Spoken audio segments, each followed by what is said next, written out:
নবী আমার মুক্তি দাতা সবার, খোদা যারে বন্ধ করে দিল জিও উপহার। আল আমিন নবী আমার, দেখো যে জগৎবাসী, দেখো দেখো রবি শশী, দেখো দেখো জগৎবাসী, দেখো দেখো রবি শশী, দয়া মায়ার সাগর লো সবার মুখে ফোটায় হাসি। এলো নেমে ফারিস্তারা, দেখে হলো আত্মহারা। হয়নি এমন হবে না আর মোহাম্মদ নাম জাহার। আমিন নবী আমার মুক্তি দাতা সবার। একদিন আমাদের রাসূল তিনি বনের রাস্তা দিয়ে হেঁটে হেঁটে যাচ্ছেন।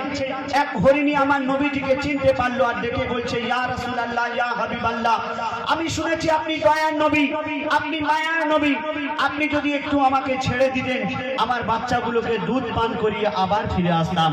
এই কথা শোনার পর আমার দয়ার রাসূল কি করলেন, পথের ধারে বাঁধা ছিল অবলা এক বনের হরিণ। পথের ধারে বাঁধা ছিল অবলা এক বনের হরিণ, যে পথ দিয়ে যেতেছিলেন আমার প্রিয় নবী করিম। পথের ধারে বাঁধা ছিল অবলা এক বনের হরিণ, যে পথ দিয়ে যেতেছিলেন আমার প্রিয় নবী করে। কে বলে নবীজিকে ছেড়ে দাও গো আজ আমাকে, কেন কোচি কোচি বাচ্চা আমার প্যাসে যে আছে বেকরার। আল আমিন নবী আমার মুক্তি দাতা সবার। সেই হরিণীর কথা শুনে হরিণটাকে ছেড়ে দিলেন আমার দয়ার রাসূল।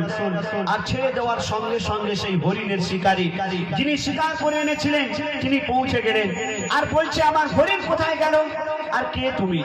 তখন আমার দয়ার রাসূল বললেন, ভাই হরিণ তার বাচ্চাগুলোকে দুধ পান করানোর জন্য গিয়েছে, আমি তাকে ছেড়ে দিয়েছি, আবার ওই হরিণ দুধ পান করিয়ে আবার এখানে ফিরে আসবে। তখন সেই শিকারী বলছে, এটা কি সম্ভব? তখন আমার দয়ার রাসূল বললেন, যদি ভাই বিশ্বাস না হয়, যতক্ষণ না ওই হরিণ এখানে ফিরে